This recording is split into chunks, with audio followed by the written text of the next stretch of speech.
Assalamualaikum warahmatullahi wabarakatuh. Selamat pagi murid-murid Bapak yang Bapak cintai dan sayangi. Alhamdulillah kita berjumpa kembali di pagi yang cerah ini. Mudah-mudahan Allah selalu memberikan keselamatan kepada kita, memberikan kebahagiaan, memberikan pengampunan atas dosa-dosa kita. Mudah-mudahan Allah memberikan kesehatan kepada kita. Yang sakit semoga Allah cepat angkat penyakitnya. Yang sehat semoga semakin sehat, amin ya rabbal alamin. Mudah-mudahan Allah juga memberikan pertolongan dalam urusan kita, terutama dalam ibadah kita. Mudah-mudahan Allah juga memberikan kemudahan rizkinya kepada kita yang banyak, yang berkah, yang halal, yang bermanfaat bagi kita dan orang lain.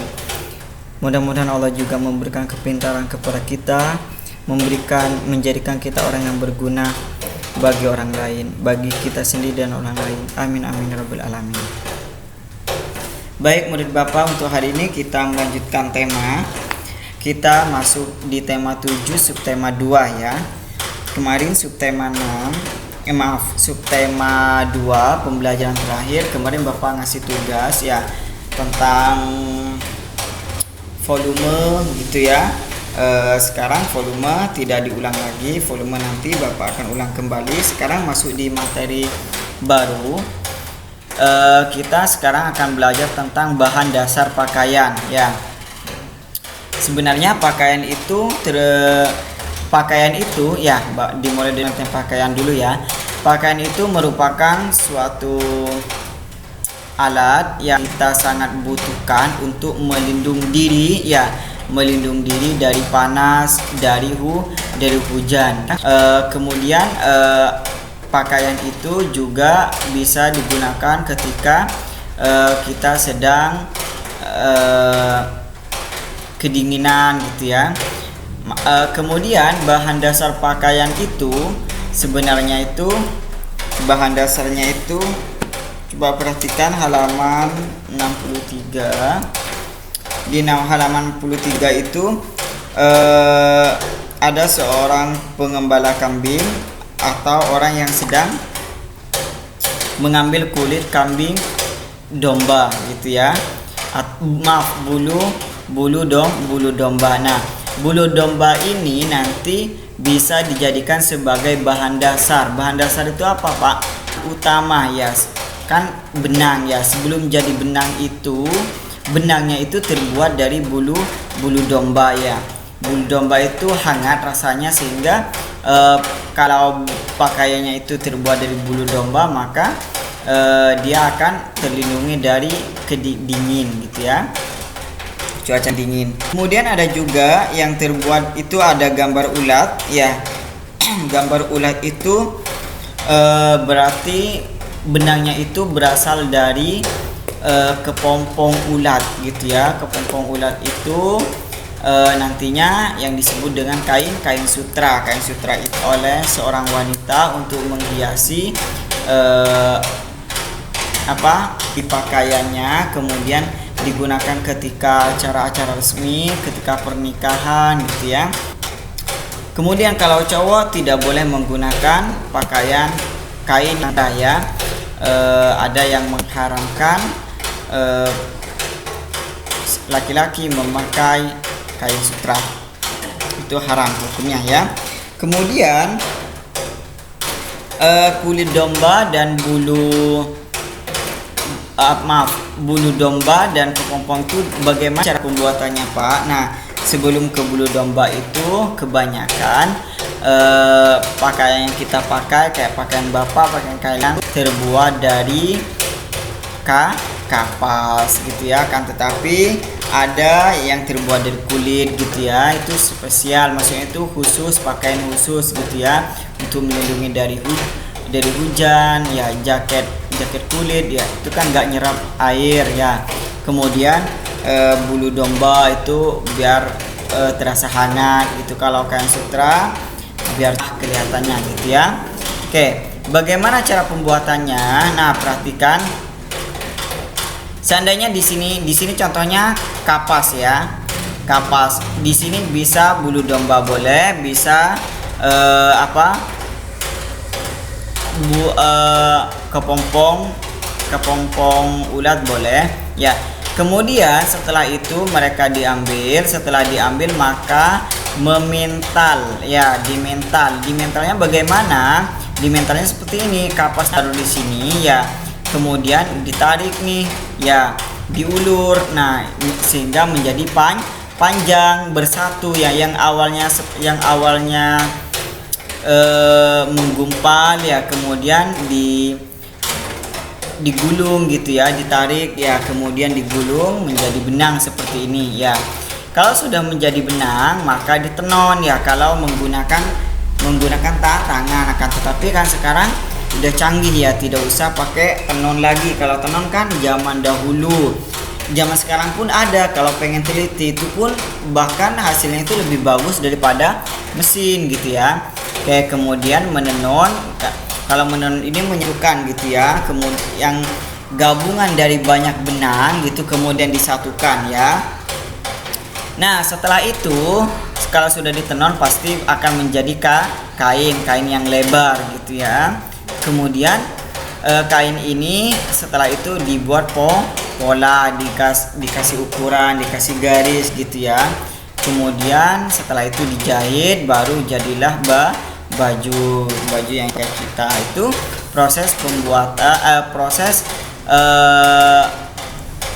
pembuatan pakaian ya, yang berasal dari kapas. Dari ini pun sama ya, dari bulu domba, dari kepompong pun juga sama. Kecuali kalau dari kulit itu saya dimental gitu ya, cukup dikerik kemudian dijemur. Setelah dijemur maka bisa direndam dulu untuk menghilangkan bau, kemudian habis itu baru dibikin pola gitu ya. Kalau dari kulit tidak usah di mental, tidak usah ditenon gitu ya, itu udah nyatu gitu ya, udah bentuknya udah berbentuk kain lebar gitu. Nah ini salah satu contoh kain soket ya, kain soket gitu ya. Salah tulisan itu Bapak ya. Kalian buka halaman 85, ini songket ya, maaf, kain songket. Nah kain songket ini merupakan pakaian adat yang berasal dari Melayu ya. Biasanya pakaian adat kayak gini tuh biasa digunakan ketika memperingati Hari Pahlawan, memperingati hari ulang tahun gitu ya, Republik Indonesia gitu. Biasanya presiden, para pejabat itu menggunakan kain-kain adat, salah satunya kain songket gitu ya. Ini sangat terkenal gitu ya, ini berasal dari Melayu. Nah sedangkan kalau batik tuh di halaman 86 itu yang para siswa itu pakai batik, itu batiknya itu berasal dari Jawa gitu ya. Orang Jawa pada senang menggunakan batik. Nah selanjutnya kita masuk di simetri ya. Nah simetri lipat gitu ya.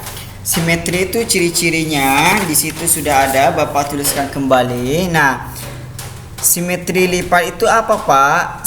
Bangun datar yang memiliki simetri lipat jika dapat dilipat menjadi dua bagian yang sama besar. Ya, contohnya Bapak di sini mempunyai 3 contoh bangun datar. Ya, ini bangun datar seperti yang sudah kalian tulis dulu ya kemarin ya.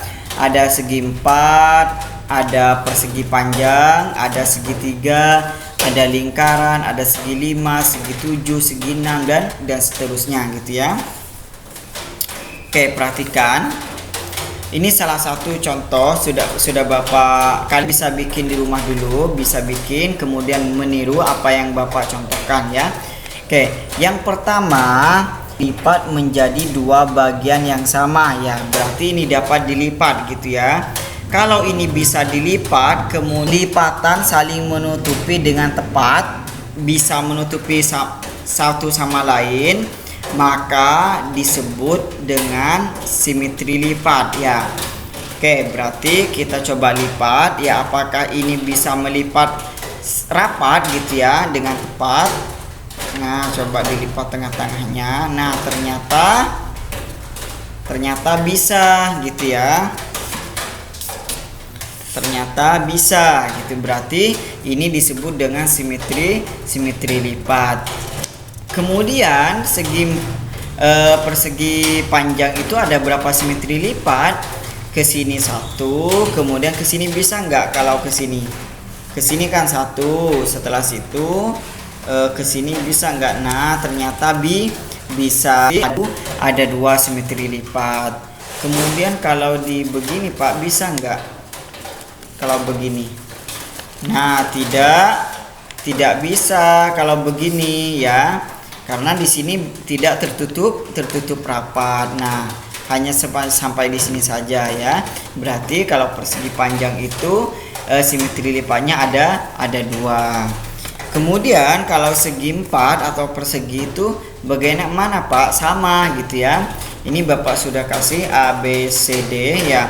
Sama bentuknya, bedanya hanya lebih panjang saja. Berarti ini ke sini 1 ya. Kemudian ke sini 1, berarti ada 2 simetri lipat. Nah, kalau segitiga bagaimana Pak? Ini sudah Bapak kasih A, B, C gitu ya. Kalau segitiga coba kita lipat, ada berapa simetri lipatnya? Coba kita lipat ke sini dulu. Nah, ini 1 ya. Kemudian kita buka lagi ke sini Pak, bisa enggak? Nah, tidak bisa. Kenapa? Ini masih terlihat ya. Ini tidak tertutup rapat ya. Dengan tepat ini tidak menutupi. Jadi ini tidak dapat disebut dengan lipatan ya. Jadi segitiga itu hanya mempunyai satu simetri lipat. Dilipatnya cuman bisa 1. Nah, kalian perhatikan caranya ya. Nanti Bapak kasih tugas di hari Jumat ya. Kalian ingat caranya. Jangan hanya gimana caranya Pak. Kan Bapak sudah kasih penjelasan kayak kemarin ya. Tugas pakaian adat. Pakaian adat sudah Bapak jelaskan di hari Senin, di hari Selasa. Kemudian Bapak kasih tugas di hari Jumatnya. Kalian nanya lagi mau diapakan. Kalian masih nanya lagi tugasnya yang mana.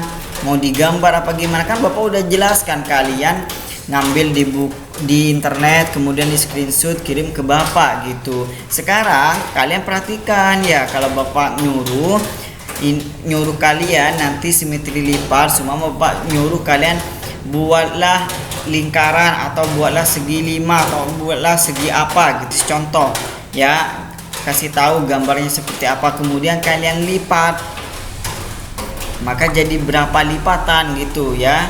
Kalian tidak usah nanya lagi ya. Oke, udah simetri lipat ya. Nah, ini contoh simetri lipatnya sudah Bapak kasih tahu. Lingkaran apakah punya simetri lipat Pak? Punya. Kalau dilipat dia menutup satu sama lain, satu simetri lipat ya. Oke, ini contoh motif bangun datar ya. Ada segi panjang, ada lingkaran, ada layang-layang gitu ya. Ada persegi panjang gitu. Ini salah satu contoh motif yang menggunakan bangun datar. Selanjutnya terakhir kalian masuk di SPDP. Di SPDP ini kalian diajarkan untuk menari. Nah, gerakan memintal pas ya, berarti dia memutar gitu ya. Oke, tangannya yang berputar. Kemudian gerakan menenon satu itu kalian duduk selonjoran, kemudian tangannya ke bawah dan ke atas. Kemudian ada menenon 2. Nah, kalian selonjoran lurus tangannya ke depan gitu ya. Kalau yang ini kan ke samping gini ya, kemudian ke sini lagi gitu ya. Kalau ini beda lagi, kalian ke depan, maju ke depan, mundur ke belakang, maju ke depan, mundur gitu ya. Maju gitu ya. Itu menenon 2. Selanjutnya gerakan menjemur. Kalian pasti tahu kalau menjemur baju, peras dulu, habis diperas baru dijemur. Diperas dulu baru dijemur, diperas dulu baru dijemur gitu ya. Itu salah satu tarian. Ya, kalian boleh sambil jemur baju sambil menari ya, biar asik ya, biar tidak bosan. Oke, itu saja penjelasan untuk hari ini. Terima kasih atas perhatiannya. Wassalamualaikum.